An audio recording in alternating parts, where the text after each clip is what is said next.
Disney's Indiana Jones took in $300 million at the box office so far. A disaster for CEO Bob Iger and Lucasfilm. Dial of Destiny could end up with just half the receipts its panned predecessor earned 15 years ago and rival John Carter as Disney's biggest bomb. This is a catastrophic failure for Disney in every way, shape, or form. And as I tweeted there, damn, those toxic YouTubers were right again. Isn't this what we've been saying? Isn't this literally a Josiah Rice's headline video right there? Like that's what it is. That's a Ryan Kendall thumbnail. That's a Geeks and Gamers thumbnail. Like we've been saying this forever. Yep. And yes, the only difference is John Carter is actually a good movie. So John Carter is a good movie. But yeah, it was a massive fail from the marketing standpoint. You don't have a problem marketing when it comes to Indiana Jones. It's Indiana Jones. It's Harrison Ford. It's one of the most legendary franchises of all time. And yet, here we are with Indiana Jones, could become Disney's biggest box office failure of all time. I mean, yeah, this doesn't really shock me at all. We've talked about this leading up to this film for months at this point, and everything that we've continued to hear about this film, it goes to show that, yes, this is going to be yet another disaster for Disney, and we are seeing that playing out in real time.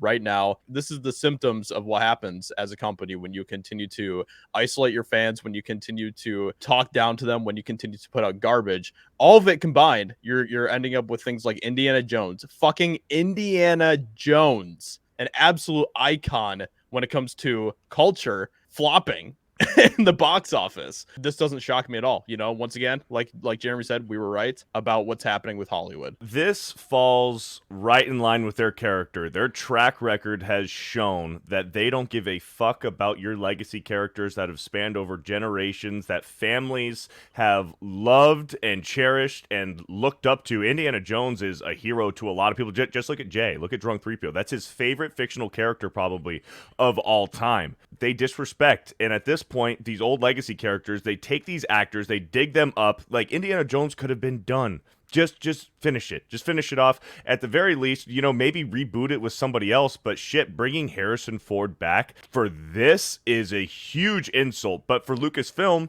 this is their track record. They did it with Han Solo, they did it with Luke Skywalker, and they did it now with Indiana Jones. This movie deserves to lose money. Let it crash and burn, man. It's extremely embarrassing for them, but you love to see it for us. It seems like we talk about this every other day, but it's relevant. It's relevant every single day. How do they get out of this? I don't see a realistic scenario where they get out of this. Look at the Elon Musk method. He walked in there, and this is just to show, this is to prove to you that the woke crowd doesn't matter. Elon Musk walked into Twitter and just nuked like 90% of the entire staff. All the woke people, all the lazy people, all the people that were there to just have a diversity hire job. He just got rid of all of them. And it's running better. Yeah, he didn't care. Done. Over. That's not going to happen with Disney because they're too scared of the woke crowd. Like, but that's what you have to do. You have to walk in there and just eliminate all of the wokeness. Just get it gone. Get it out of there. He's just not going to do that. It's not going to happen.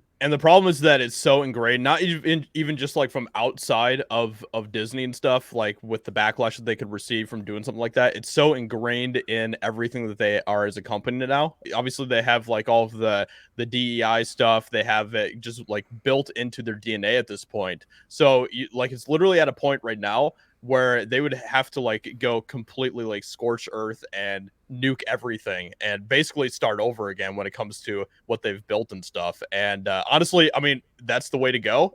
Honestly, at this point, if they want to recover at all. But even with the opening weekend for Indiana Jones, it only made like 60 million in its opening weekend. That shows you right there that people were checked out of this film before the first weekend was even finished. Like, people are done with Disney. People could see even from a mile away with the trailers that were coming out for Indiana Jones, with Phoebe Waller-Bridge being in the film and everything else. People could see what Disney was doing. People have been able to start to pick up on the fact that Disney is continuing to take all these legacy characters and supplant them with their own little woke female characters and all of this type of stuff. So people can see it from a mile away, and that's why the film has underperformed even from the opening weekend. I love seeing it, and it's going to get even worse. You got the Marvels coming out later this year. That's going to be bad for Disney. That's going to be another loss for them. Will it be the level of Indiana Jones 5? Probably not, but I do think that that's going to be a loss for them. I am 100% okay with that.